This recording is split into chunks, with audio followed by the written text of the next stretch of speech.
Hola, me encuentro con Javier Garay, profesor e investigador senior del ICP. A partir de hoy, el Instituto de Ciencia Política abre para sostener conversaciones de análisis sobre temas de coyuntura nacional e internacional. Empecemos entonces.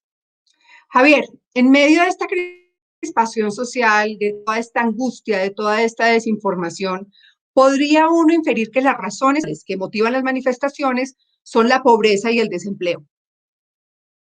Hay quienes prefieren un enfoque basado en el incremento de los impuestos, el endeudamiento y la emisión como soluciones a estas problemáticas y otros que se inclinan mucho más por apostarle a medidas de reactivación económica. Hay un tema que no se puede dejar de lado al abordar esta discusión y es la ineficiencia y el bajo del gasto público. El BID, por ejemplo, afirma que esta ineficiencia se da principalmente en las transferencias focalizadas, en las compras públicas y en la remuneración de empleados públicos. También, según una encuesta del Foro Económico Mundial, Colombia es de los países del mundo con la peor eficiencia en el gasto. De hecho, ocupa el puesto 129, superado solamente por Zimbabue y Venezuela. Por su parte, la OCDE habla en esta misma línea y afirma que en Colombia se cobran impuestos, pero estos no tienen mayor impacto en la reducción de la pobreza y en el cierre de brechas sociales. Entonces, dicho lo anterior, Javier, ¿qué luces nos puedes dar sobre las maneras en las que el gobierno debería afrontar estas problemáticas? Hola María Clara, en primer lugar muchas gracias por la invitación, además por abrir este espacio. Es supremamente importante como un centro de pensamiento como lo es el Instituto de Ciencia Política da estas oportunidades para discutir temas, para proponer sobre todo y para explorar ideas que son importantes precisamente no solamente para entender lo que está pasando, sino para abordar en la solución de esos problemas, de las muchas problemáticas que tenemos como sociedad. Sobre tu pregunta, pues digamos, efectivamente estamos en una situación crítica, estamos en una situación difícil, no solamente como resultado de la pandemia, sino además, pues como tú lo mencionas, María Clara, en el marco de las manifestaciones, de las protestas, del paro, una parálisis nacional que ya está incluso cobrando, además, no solamente vidas, que es un tema supremamente importante, sino también ya está generando unos problemas desde el punto de vista del desempeño económico del país. Sobre lo que me preguntas, pues digamos, yo estoy de acuerdo en relación con el diagnóstico que tú das. De un lado, el tema de la relevancia sobre los problemas de desempleo y de pobreza, que parece también, digamos, parecen ser parte de la explicación de por qué las personas han decidido ir a la calle y estar en la situación, digamos, de protesta en la que se encuentran y pues claramente de paro en el país.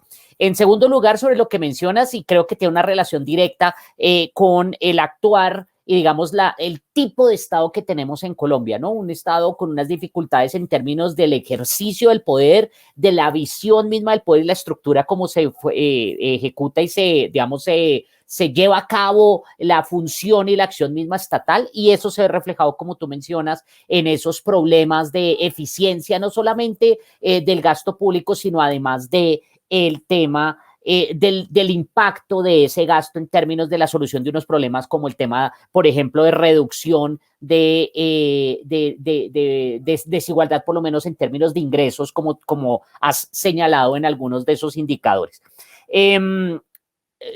Y digamos, la pregunta me parece interesante en dos sentidos, la que me haces, sobre cuáles pueden ser las soluciones y qué puede hacer el Estado. Lo primero que uno encontraría es, María Clara, y esa es una labor importante también de los centros de pensamiento, de la academia y pues claramente también de los tomadores de decisiones, es comenzar a cuestionarnos cómo hacer para que ese Estado que tenemos con las dificultades que tiene, sin maximalismos, es decir, aquí un tema que es relevante, digamos, la corrupción hay que entenderla en sus razones y como fenómeno propio de la estructura institucional y de las lógicas mismas del poder político y de la acción política en Colombia, y eso no se puede cambiar de la mañana a la otra, ni se cambia con buenas intenciones. Entonces, dentro de lo que tenemos como Estado, ¿qué se puede hacer?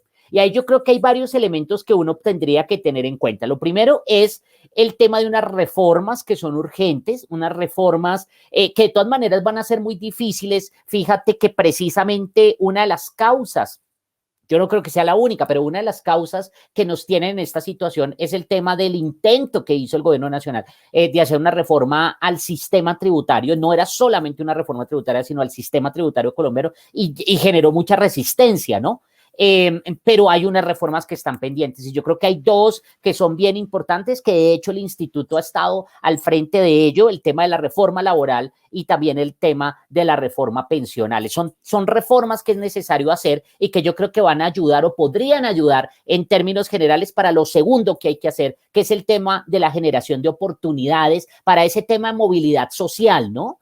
María Clara, el tema de la posibilidad de avanzar en que las personas que hoy se sienten excluidas, que sienten que no tienen oportunidades, puedan tener algunas perspectivas en términos de esos avances. En tercer lugar, pues está efectivamente el tema de la racionalización del Estado. Dentro de lo que tenemos, es necesario comenzar a trabajar en unos procesos que no solamente se limitan al tema de la reducción del gasto público. Digamos, no es una visión ingenua, es el tema de una reducción del gasto público a partir de una mejora en la capacidad con el Estado que tenemos de su respuesta y del cumplimiento de sus funciones. Y el último elemento que yo creo que es bien importante y se dice, digamos, ya forma parte del eslogan de las buenas intenciones para enfrentar lo que estamos viviendo, pero que yo creo que es muy importante y que hay que hacerlo también en sus verdaderas dimensiones y entendiéndolo cómo se puede hacer, es sobre todo comprender qué es lo que está pasando en la calle, qué es lo que está sintiendo las personas realmente y cuál es sus verdaderos móviles y sus verdaderas preocupaciones. Perfecto.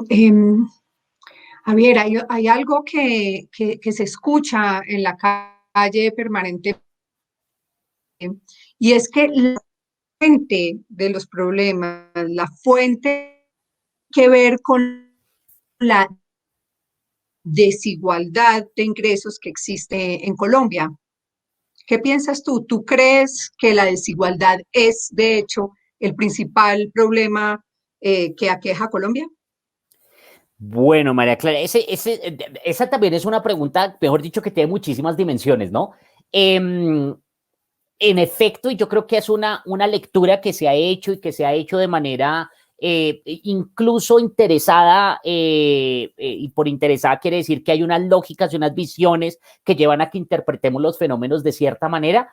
Y yo sí creo que la conclusión de casi todos los movimientos sociales, no solamente en Colombia, sino en América Latina, han sido, o en el mundo incluso, han sido interpretados como un tema de desigualdad. Y eso se debe a un proceso de hace algunos años en donde el tema de desigualdad, o más bien el término desigualdad, copó la agenda y copó, digamos, todas las preocupaciones a propósito de las investigaciones, por ejemplo, de Piketty, ¿cierto? O de autores similares. Entonces, pareciera que se convirtió entonces ya no en un diagnóstico, sino en un comodín. Entonces, todo lo que pasa y que es problemático desde el punto de vista social, bueno, eso es el resultado de la desigualdad. Digamos, sin mayor reflexión, sin mayor análisis, sin mayores datos, ¿no? Porque cuando uno ve el tema de la desigualdad, por ejemplo, en América Latina, la desigualdad venía cayendo, la de ingresos, como tú señalas, digamos que es la más medida y es la que más énfasis o en la que más énfasis se ha tenido, porque no tanto, por ejemplo, la de consumo, que arroja resultados diferentes, pero igual la desigualdad por ingresos venía cayendo en la región, por lo menos hasta la pandemia, ¿no? Hay algunos que ya también aseveran que es que se profundiza la desigualdad como resultado de la pandemia y eso también yo creo que requeriría algún tipo de demostración, ¿no? Entonces, requeriría demostración que en realidad sea el problema y en segundo lugar que exista o que sea tan grave o que se esté agravando o que sea como se plantea en general, ¿no? Y yo creo que sobre eso hay, digamos, tenemos una responsabilidad desde el punto de vista de la academia, de qué es lo que hemos dicho y realmente avanzar, más que tener comodines de las respuestas siempre que nos van a servir para explicar todos los fenómenos, avanzar realmente en la demostración de los fenómenos. Pero hay algo que es cierto, digamos, ¿no? Hay un elemento que es bien importante y hay un autor, premio Nobel de Economía que se llama Angus Deaton, quien dice que la desigualdad uno la puede encontrar, las fuentes de desigualdad se pueden encontrar en dos fuentes, pues, ¿no? Por un lado está la desigualdad generada por el proceso mismo de crecimiento económico y de innovación. ¿no? Esa es la chumpeteriana, pues la desigualdad generada por esos procesos mismos donde desaparecen viejas tecnologías y aparecen unas nuevas que nos permiten vivir a todos en mejor calidad. En el corto plazo eso genera incrementos en la desigualdad y bueno, ese es un tipo de desigualdad. Y la otra, dice Deaton, es la generada por decisiones políticas, ¿no? Esta desigualdad generada por decisiones políticas no necesariamente está enfocada a solucionar los problemas y por lo tanto no genera un beneficio social en el largo plazo y también es resistente en el tiempo. Y yo creo que si hablamos de un país como Colombia y retomando lo que tú mencionaste en la primera pregunta, pues habría algo de eso, ¿no? Digamos, yo sí creo que hay personas que se sienten, digamos, insatisfechas con un modelo, un sistema en el que parte, yo no digo que todo, pero parte del éxito tenga que ver, por ejemplo, con la capacidad de tener conexiones políticas. Y eso puede generar una gran insatisfacción.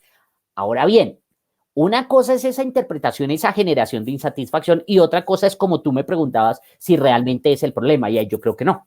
El problema realmente es más que la desigualdad y sin importar cuál sea su origen, es la existencia de una escasez o de la incapacidad de las personas de satisfacer unos mínimos en términos de necesidades y deseos, que es lo que conocemos como pobreza, ¿no? Y yo creo que ahí estaría la discusión y muchos de las personas, digamos, que están insatisfechas como resultado de la desigualdad, tal vez confunden también la existencia de altos niveles de pobreza con el fenómeno de desigualdad, pero además no son conscientes de pronto de cuál es la fuente de desigualdad que realmente les genera molestia, ¿no? Que es, de nuevo, como yo les decía, te decía antes, el tema de la existencia de unas decisiones políticas que en últimas generan y perpetúan esas relaciones, digamos, desiguales y esos resultados desiguales en la sociedad.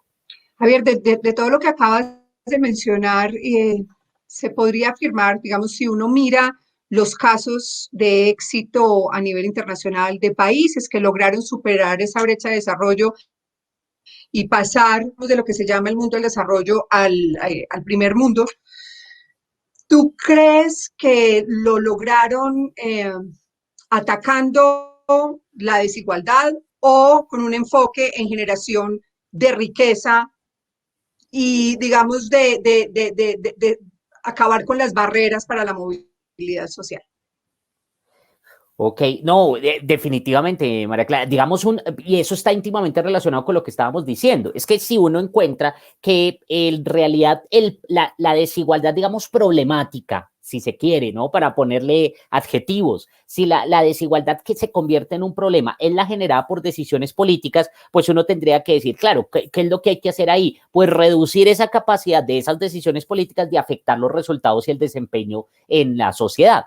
Pero eso está íntimamente ligado más con otro concepto que es el concepto de libertad económica, ¿no? De la descentralización de las decisiones económicas y por lo tanto de que las personas, los individuos, a partir de sus propias deseos, de sus habilidades, de sus características, de sus gustos, etcétera, busquen su destino y persigan sus propios intereses, ¿no? Y sus propios deseos. Entonces, en ese sentido es lo que uno, digamos, sin importar la literatura, etcétera, y aparte, a pesar de algunas diferencias en temas puntuales, sobre todo de políticas específicas, pero uno no encuentra, digamos, una evidencia en la que se considere que una acción persistente en el tiempo por parte del Estado para reducir desigualdades, que es lo que en general se considera debe hacer el Estado, o por lo menos que está dentro de la retórica o de la visión actual sobre el tema, uno no encuentra ningún caso de éxito, ¿no? Uno encuentra casos de éxito, de nuevo, con más o menos medida, etcétera, cuando existen unas condiciones mínimas para que haya esa descentralización, es decir, desde el punto de vista institucional, respeto y garantía, por ejemplo, de los derechos de propiedad,